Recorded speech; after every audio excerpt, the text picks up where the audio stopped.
Hola, ¿qué tal? Bienvenidos a esta nueva entrega de Historias de la Argentina Secreta.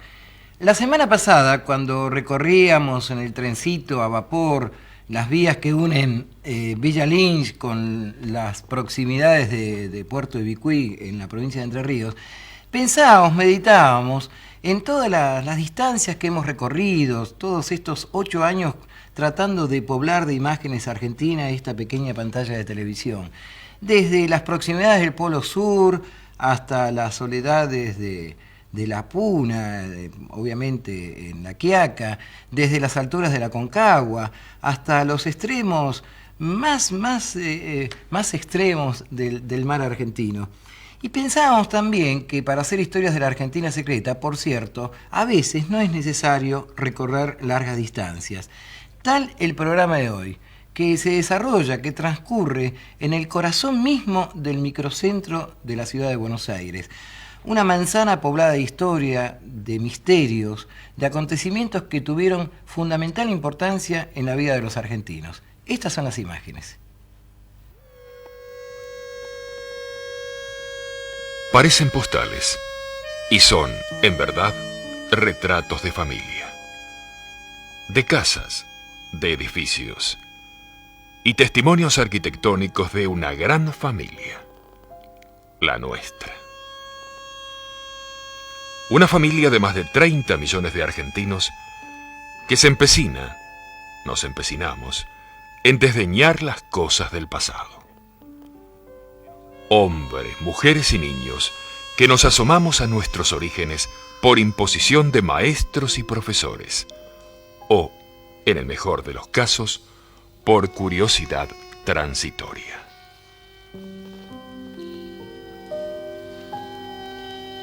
Buenos Aires parece una ciudad sin memoria. Y los porteños, memoriosos de lo ajeno, si es europeo mejor, ignoran en su mayoría que su propia ciudad posee riquísimos testimonios de un tiempo de glorias y tradiciones. Piedras, ladrillos y tejas que constituyen la tahona donde se amasó eso que simplemente se llama historia. Por eso mismo, hoy le proponemos un viaje hacia un lugar de Buenos Aires casi desconocido por sus vecinos. Una manzana donde ocurrió de todo, que tiene restos de túneles misteriosos y en cuyo terreno se produjo el primer intento de golpe de Estado, origen de tantos yerros, de tantos desvíos. Una hectárea que hoy alberga a la iglesia de San Ignacio y al Colegio Nacional de Buenos Aires, y donde hay riquísimos restos de la existencia de la Compañía de Jesús, del Colegio Máximo de San Carlos, de la imprenta de los Niños Expósitos, la primera que hubo en nuestra tierra, de la cuna de la Universidad de Buenos Aires y, entre otras instituciones, de la legislatura de la provincia de Buenos Aires, el diario La Prensa y el mismísimo Congreso Nacional. Se trata de la Manzana de las Luces, ceñida entre las actuales calles Perú, Alsina, Bolívar y Moreno. Un lugar así bautizado hacia 1821 por un anónimo redactor del periódico porteño El Argos. Todo comenzó a principios del siglo XVII, cuando los jesuitas se instalaron en la mitad oriental de la actual Plaza de Mayo. Allí edificaron una iglesia y un colegio que, al interferir la línea de fuego de los cañones del fuerte de Buenos Aires, debieron demoler. Al ser desalojados, el gobierno de entonces les otorgó un nuevo solar, el que hoy visitaremos. En reemplazo de un precario templo, los jesuitas comenzaron a construir la actual iglesia de San Ignacio en el año 1712. La obra demoró 10 años. En la esquina de Bolívar y Moreno se levanta el imponente Palacio del Colegio Nacional de Buenos Aires, antes denominado Colegio Máximo de San Carlos, Real Colegio de San Carlos y Colegio Convictorio Carolino.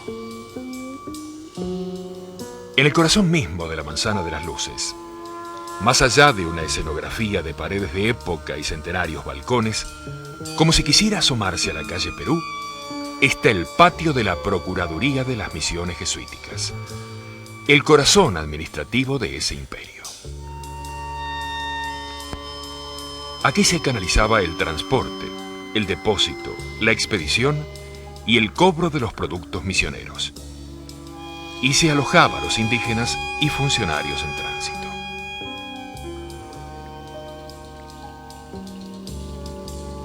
En este lugar, aún hoy, pueden reconocerse riquísimos detalles de la arquitectura del Buenos Aires de los siglos XVII y XVIII. Y visitarse uno de los enigmas que, literalmente, se tragó la tierra. Túneles que, por debajo de esta manzana, y burilando las entrañas de la entonces capital del Virreinato del Río de la Plata, unían de sur a norte y de este a oeste una vasta y secreta red de comunicaciones. Un sistema de defensa contra posibles ataques de piratas. Un ardid para eludir los controles aduaneros.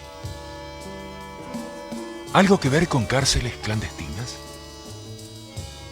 Una vía de escape ante posibles bloqueos. Un alarde del poder eclesiástico.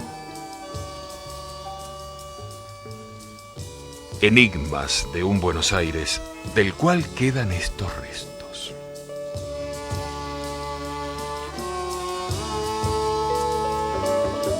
Páginas de la historia escamoteadas a la verdad. Tierra y misterio. Interrogantes. Oscuridad. Senderos que no conducen a nada. Laberintos bajo la calle. Cuentas pendientes.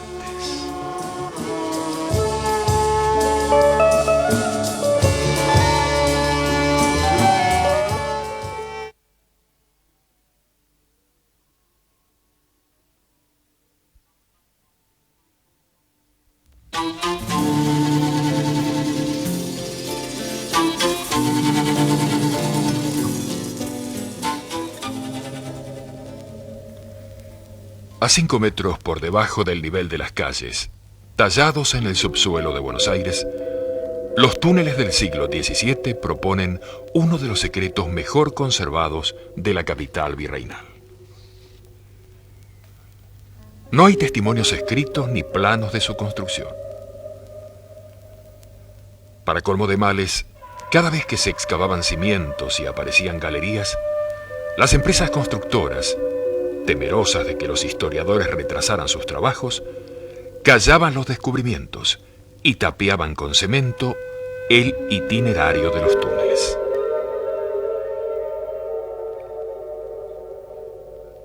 Así ocurrió cuando se horadó el subterráneo de la línea A y al levantarse los principales edificios del actual casco céntrico porteño.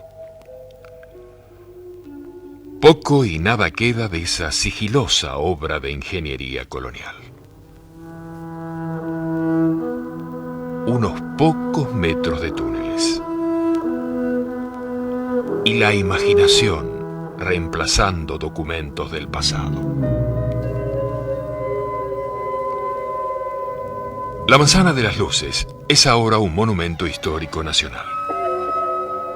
Nada puede construirse allí. Es un área intangible. Las obras de restauración comenzaron hacia la década del 70, una vez superado el insensato intento de un dictador militar de la época que, en aras del progreso, o vaya a saberse qué negocio inmobiliario, quería demolerla totalmente, excepto, claro, el templo de San Ignacio y el Colegio Nacional de Buenos Aires. Eso ocurrió pocos años después que se produjera la llamada Noche de los Bastones Largos. El desalojo ominoso de profesores y alumnos de la Facultad de Ciencias Exactas por parte de fuerzas de la represión.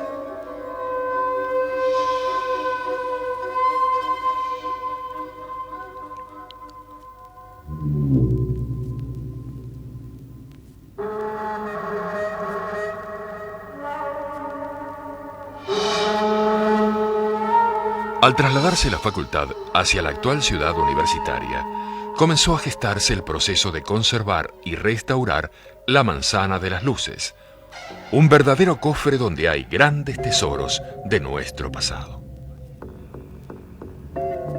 Allí se educaron los hombres de la gesta de Mayo, los protagonistas del nacimiento de nuestra República o los hombres de la generación del 80.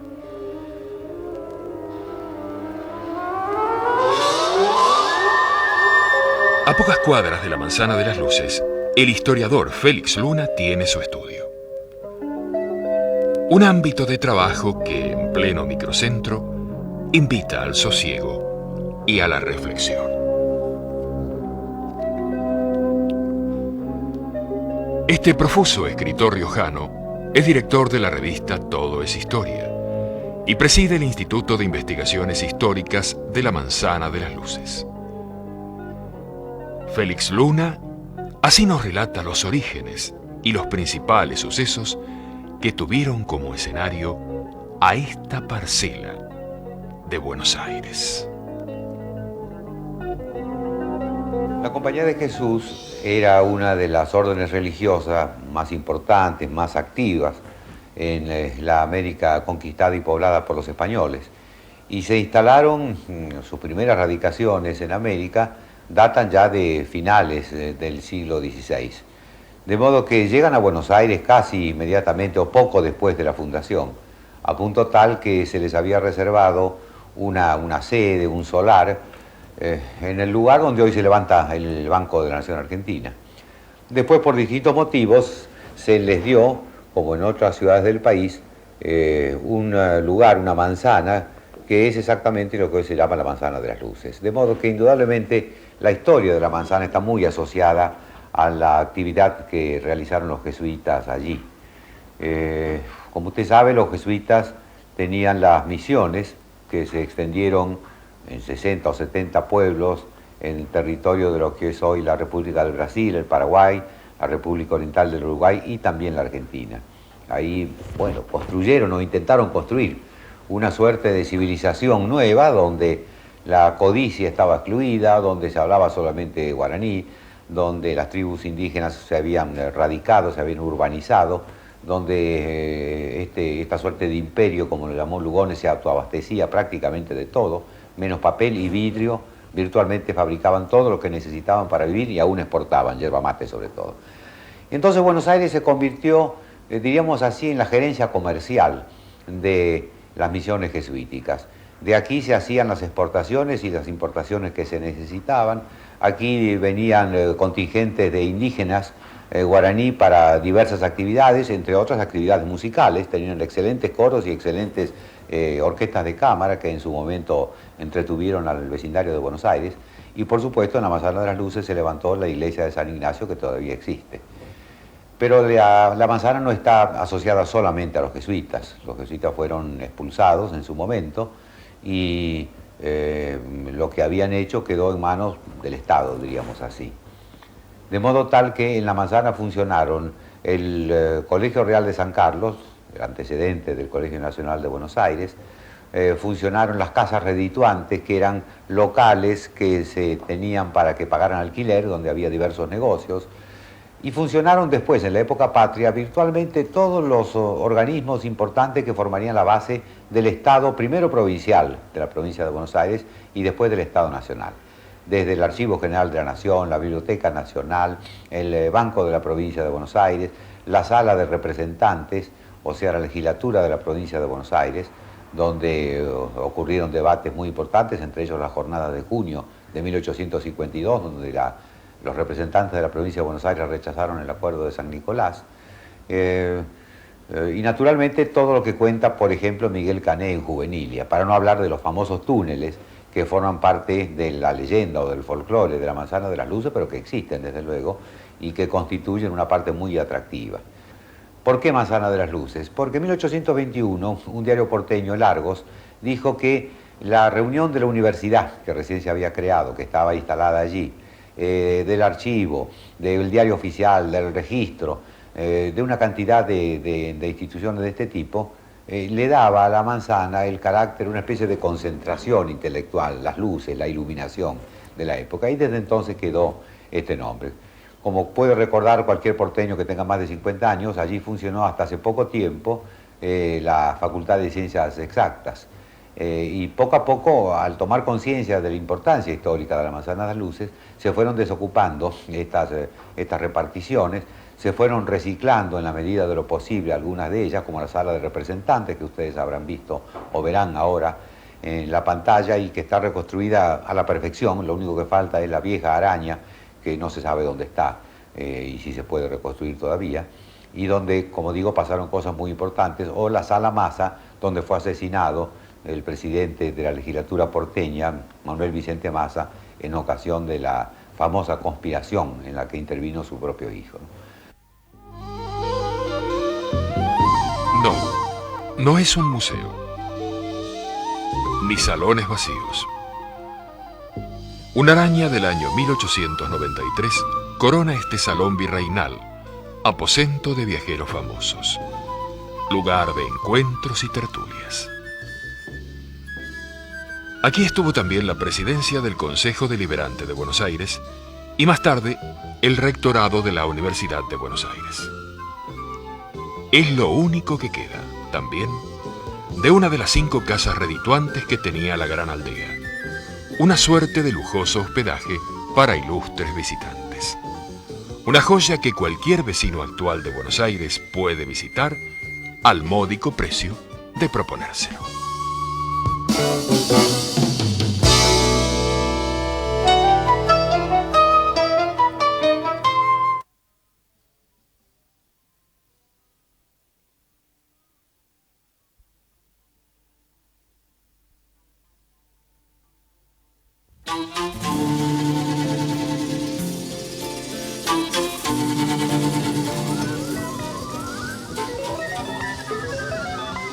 La Manzana de las Luces se embellece con la iglesia de San Ignacio de Loyola, el templo más antiguo de Buenos Aires. Sus planos fueron proyectados por el hermano Juan Kraus y la mayoría de los albañiles indios de las misiones guaraníticas. La madera de la tirantería se trajo de la provincia de Córdoba y las piedras, donde se apoyan los cimientos, desde la isla Martín García.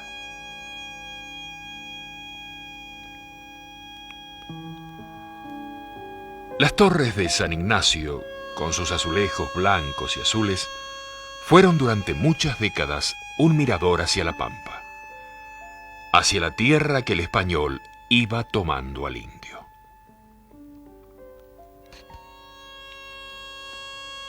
Un dato: los primeros ladrillos que se hornearon en Buenos Aires fueron hechos por los jesuitas para levantar su iglesia.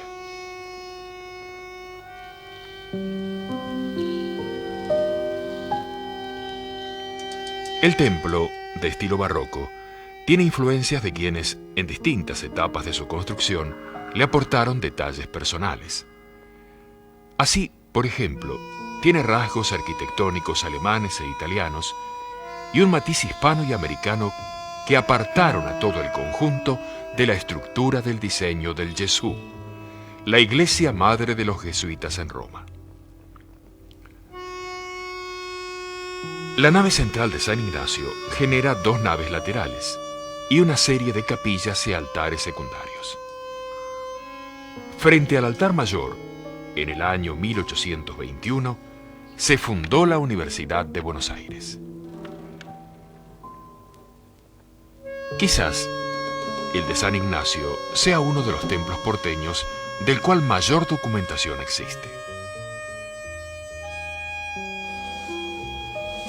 Opuesta al altar mayor está la lápida de Vicente López y Planes, autor del himno nacional argentino.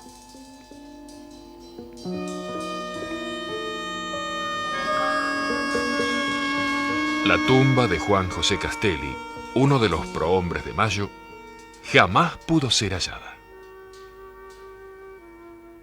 Cerca de los cimientos del templo, debajo de la nave central, hay un osario general.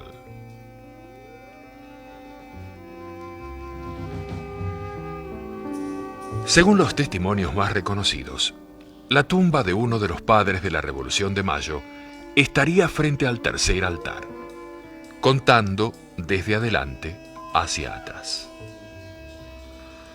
Quizás frente a uno que fuera dedicado a San Judas Tadeo.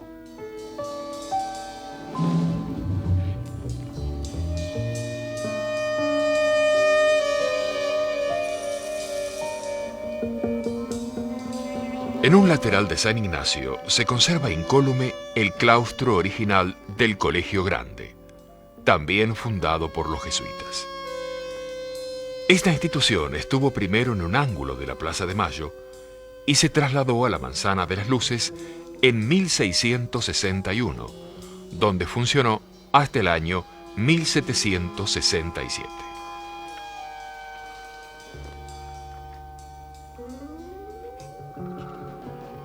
El Colegio de los Jesuitas fue uno de los más caracterizados de la ciudad de la Santísima Trinidad, tal el nombre primitivo de Buenos Aires.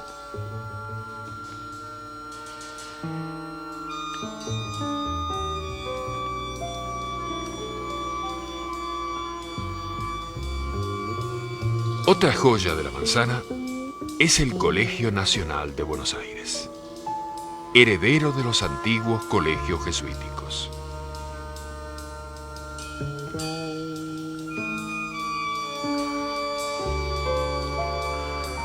El abogado Horacio Sanguinetti, exalumno y actual rector del colegio, así testimonia su riqueza histórica y cultural.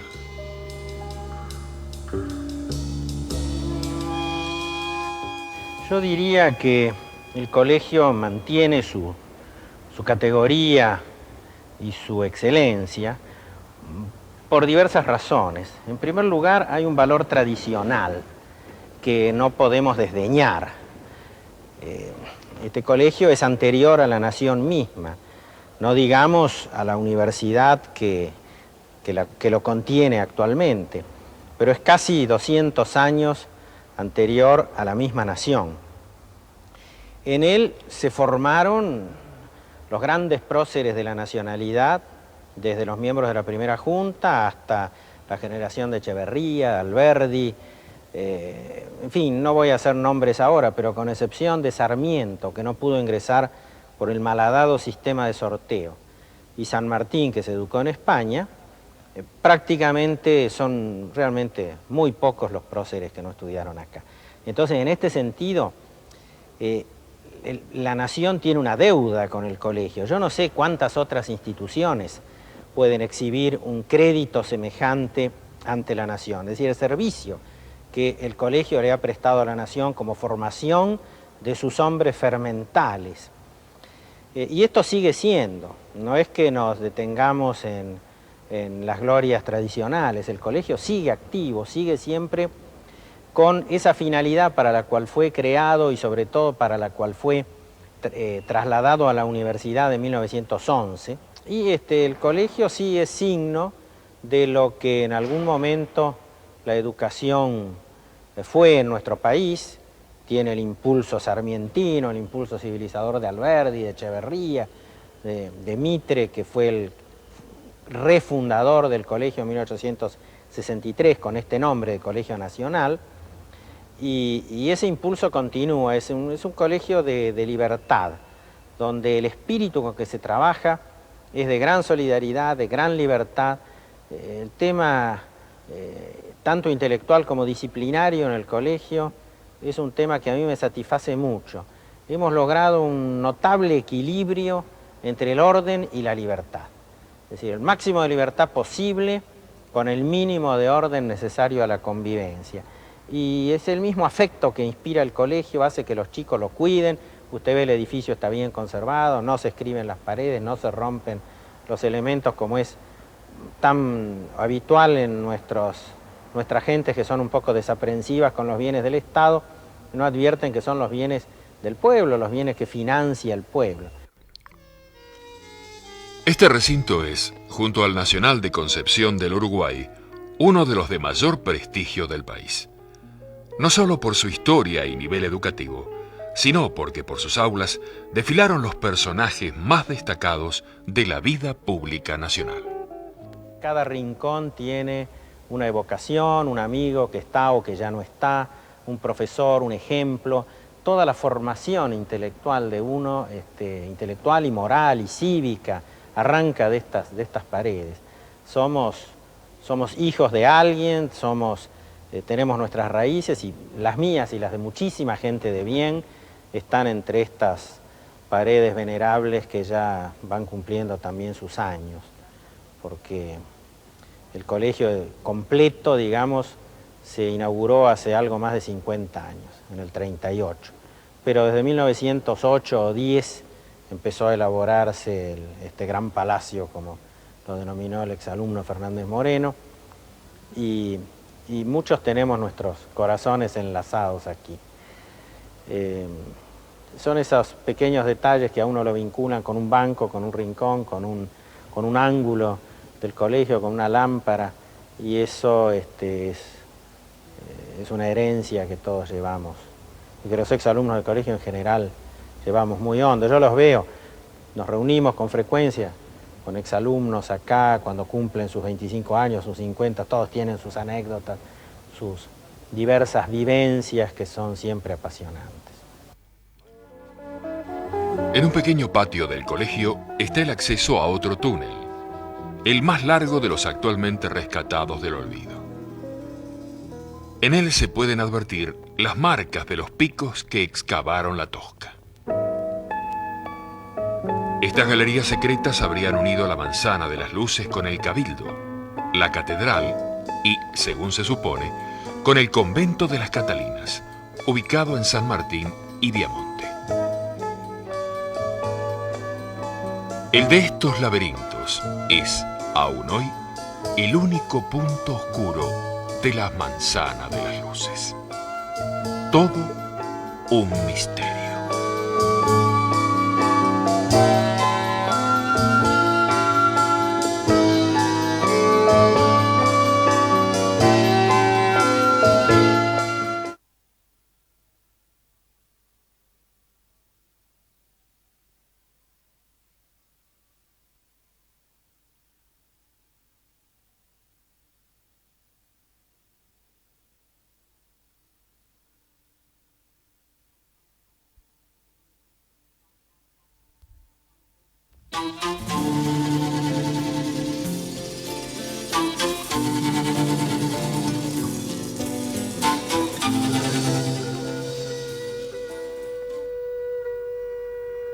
Si los argentinos hiciéramos un poco de silencio, quizás escucharíamos los ecos que aún pueblan este recinto.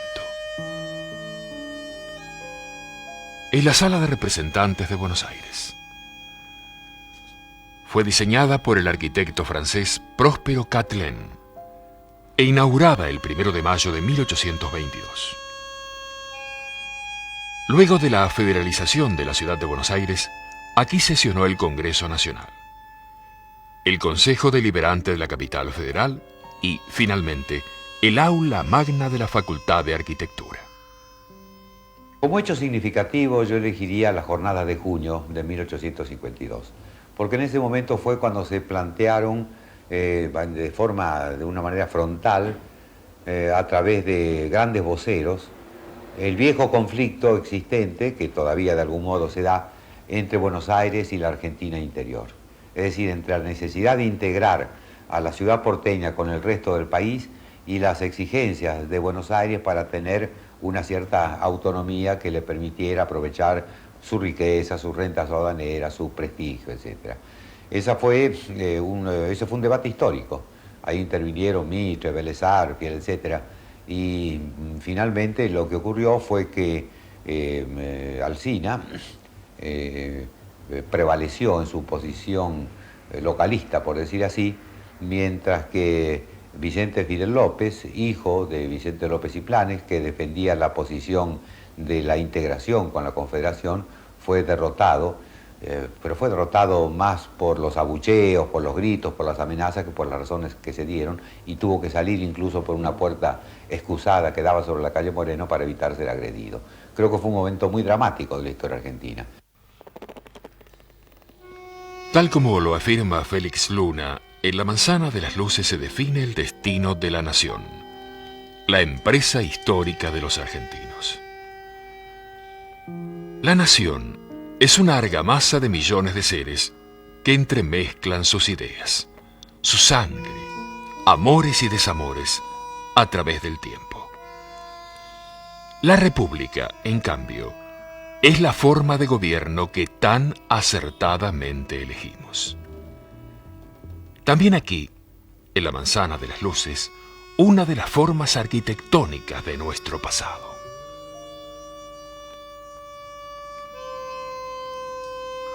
Estamos en la Sala Massa, bautizada así en memoria de Vicente Massa, quien fuera asesinado en este lugar en el marco de una conspiración contra el gobernador Juan Manuel de Rosas. Los autores del crimen jamás fueron descubiertos.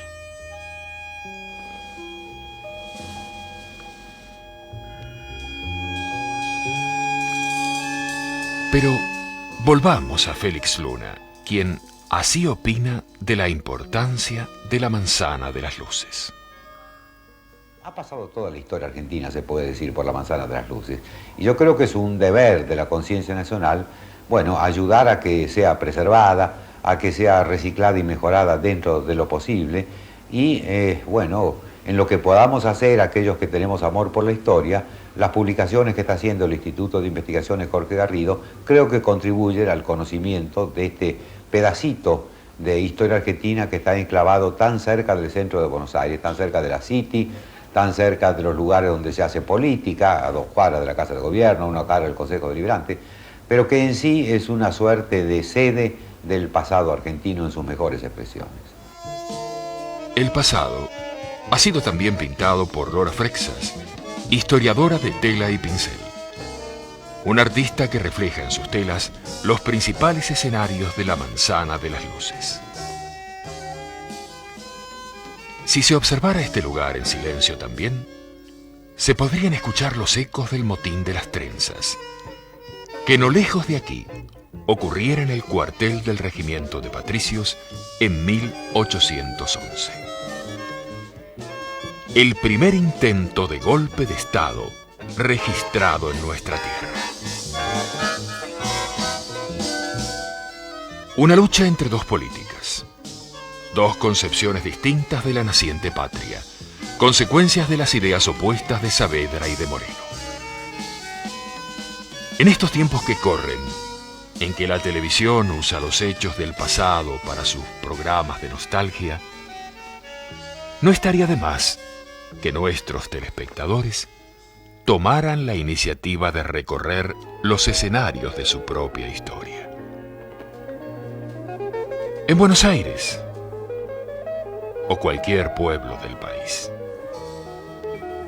advertirían que así como hoy hemos visitado la Manzana de las Luces, hay otras manzanas, más pequeñas, más de pueblo, pero no menos ricas en acaeceres existenciales. Después de todo, no hay una historia única y excluyente. La historia, como diría Cervantes, es émula del tiempo, depósito de las acciones, testigo de lo pasado, ejemplo y aviso de lo presente y advertencia de lo porvenir. ¿Qué historia la de la historia? En este caso una historia que está al alcance de su mano, en pleno microcentro de Buenos Aires. Un lugar para que usted vaya con su familia, para que vayas con tus compañeros de clase, para que usted, maestra, convoque a sus alumnos, para que recorran esos pasillos, visiten esos túneles, toquen la historia.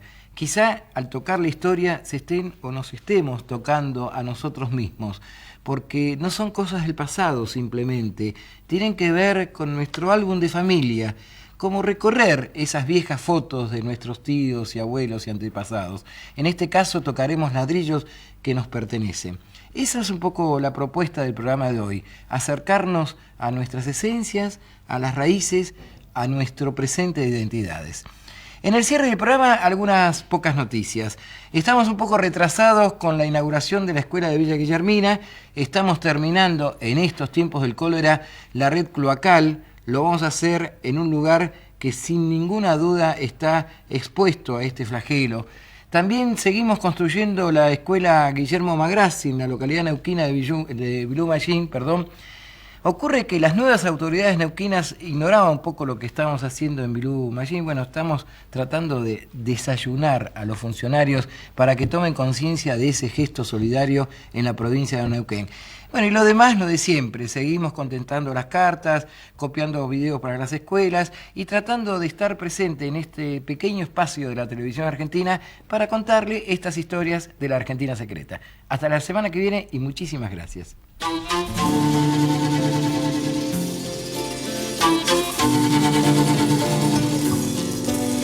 Le invitamos muy cordialmente a escuchar estas historias de la Argentina secreta a través de Radio Nacional Buenos Aires y la cadena Celeste y Blanca de emisoras argentinas los domingos a la 1 de la tarde.